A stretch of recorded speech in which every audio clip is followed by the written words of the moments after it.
वेगवेगळे स्क्रीन्स झाले, टीव्ही आहे, मोबाईल आहे, लॅपटॉप आहे. ठीक आहे, this are the 3 basic screens. तर तुला त्या स्क्रीनचा एक्सपोजरनी आता काय होतंय, experts are talking about virtual autism.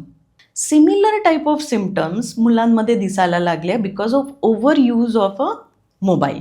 ठीक आहे, म्हणजे कसं, खूप स्क्रीन टाईम असल्यामुळे काय होतंय, डोळ्यावर ताण येतोय, त्याचा इम्पॅक्ट तुमच्या ब्रेनवर पडतोय, तर तुमचं ब्रेन एक्झॉस्ट होतंय. राईट, तुम्हाला दुसरं काहीच करायची इच्छा नाही होते. बरं, त्याच्यात तुम्हाला काही सॅटिस्फॅक्शन नाही मिळणार. तुम्हाला तुमचं बेंदू थकतंय, तर तुम्हाला दुसरं काही काम करण्याची इच्छा नाही होणार. इवन टू द एक्सटेंट लहान मुलांना, ज्यांना तुम्ही अगदी 1 वर्षाच्या मुलाला सुद्धा आता आपण मोबाईल देतोय, त्या मुलाच्या स्पीचमध्ये प्रॉब्लेम होते. ते उशिरा बोलणं सुरू करतात आहे, कारण की ते इंटरॅक्टिव्ह नाही आहे ना, त्याच्याशी बोलणारं कोणी नाही आहे, तो फक्त ऐकतोय. राईट, देन फोकस कमी होतोय, अँगर इश्यूज जास्त होतात आहे. तर ह्या सगळ्या गोष्टी तुमच्या ओव्हर यूज ऑफ मोबाईलमुळे होतात आहे.